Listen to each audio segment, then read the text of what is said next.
Most tightrope walkers fall in the last 3 steps, because once a performer thinks he's made it, it means death is imminent.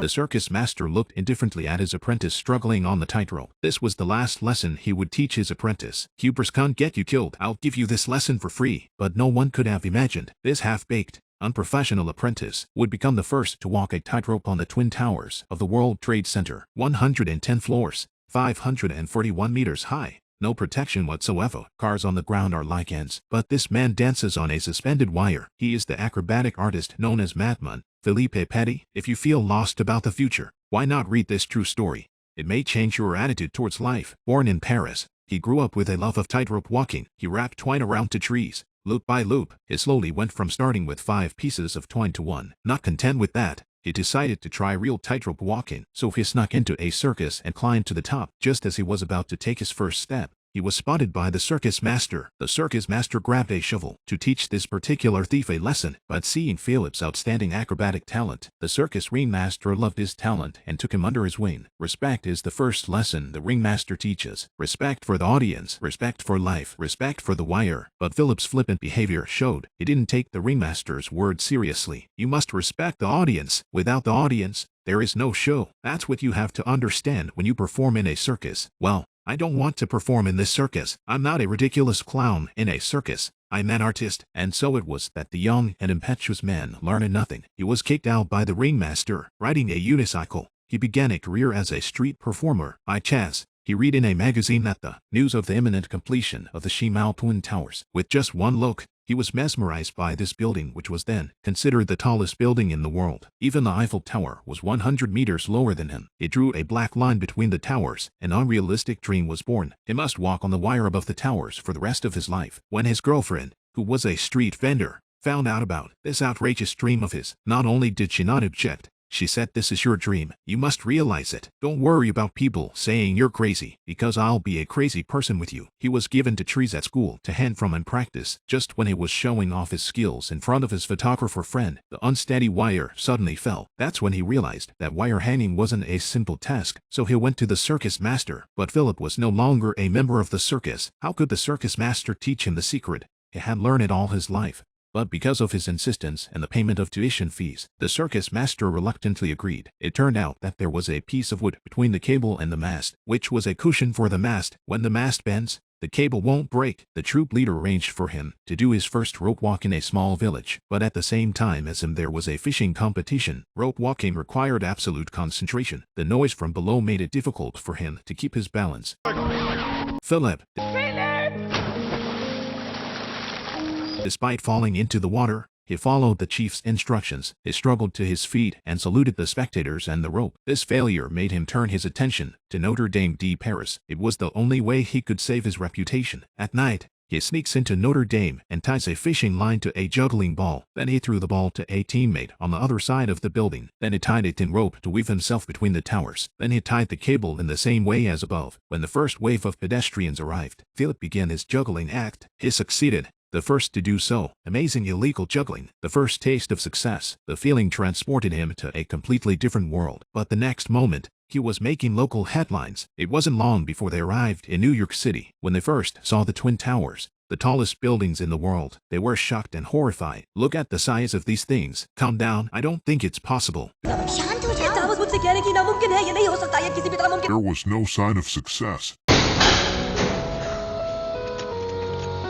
When the security guards weren't looking, he crept up to the top of the tower. When he reached the roof, he realized he was standing on an island in the sky at the edge of nothingness. Philip looked down and was terrified by the 411 meter. The wind was howling. He spread his arms to keep his balance. He was a skywalker and this was his territory. It's an impossible challenge, but I'm gonna try.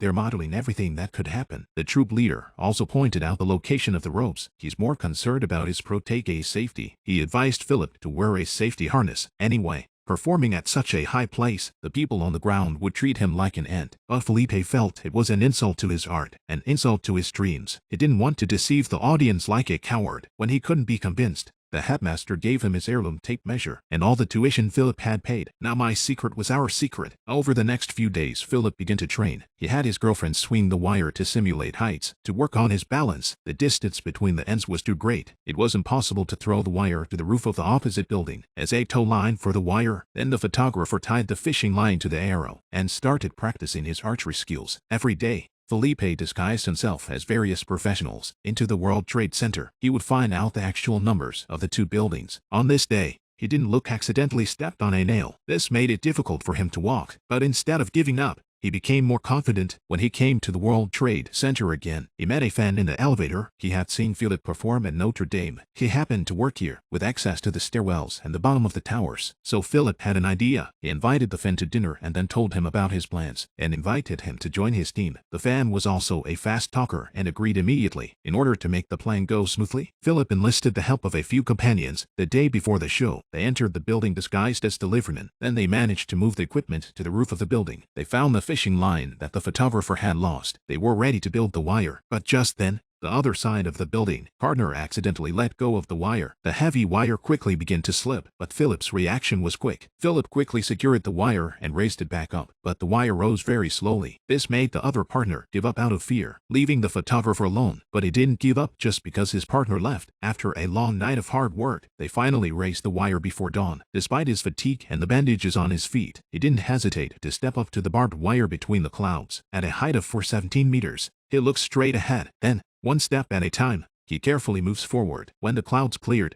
the crowd downstairs finally noticed the frantic Philippe. In their eyes, Philippe was as small as an ant. After passing the first snap, his expression grew more and more relaxed. His pace was slow and steady. His girlfriend waited on the floor all night, happy and proud of him. Soon, Philip reached the opposite side without any problem. He had done it, and just as everyone was cheering for the great man, Philip Saturday on the edge of the roof. Suddenly, he remembered something and walked back again. This time he was visibly more relaxed, and his steps followed suit. Halfway there, he dropped to one knee on the barbed wire. Even though the blood from his wound stained the soles of his shoes, he still knelt on the barbed wire. He forgot to honor the walking barbed wire. To the Twin Towers, to all the spectators, to himself on the wire, more and more pedestrians were attracted to him. The applause from his hands was unending. But just as he was about to return, two policemen approached him, walking on the wire, gaze fearless, smiling at the policeman in front of him. He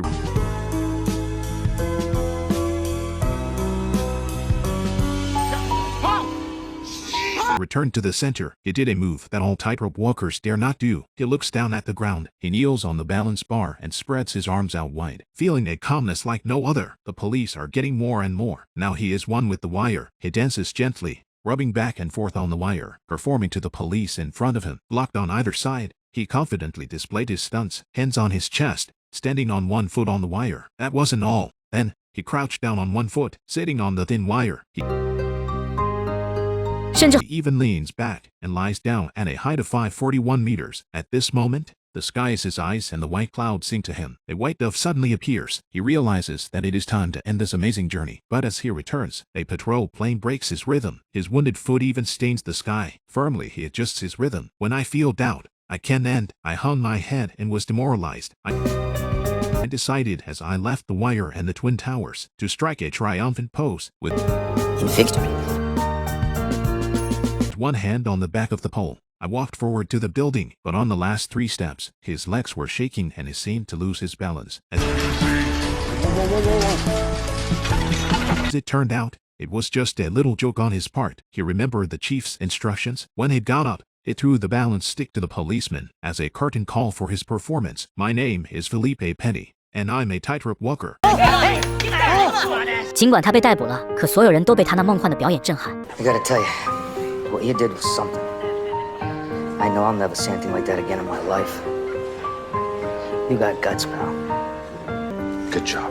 When interviewed, he told the truth. When I saw that there was a nice place to hang the cable, I couldn't resist because he didn't cause any substantial harm. The judge sentenced him to perform in the park. He's going to perform in the park for free for the kids, which, of course, is exactly what he wanted. Not only did the park director give him an unlimited pass, but also let him write his name at the beginning of The Wire. In the days to come, he often stood there alone, staring at the nothingness in front of him. He said one should resist death instead of following the rules. Some things have no reason, but can make you yearn for a lifetime. Some things you don't do now will never be done again. It's a path of splendor and mud. This life is full of pain and comfort. Is there a crazy thing you want to do in your life?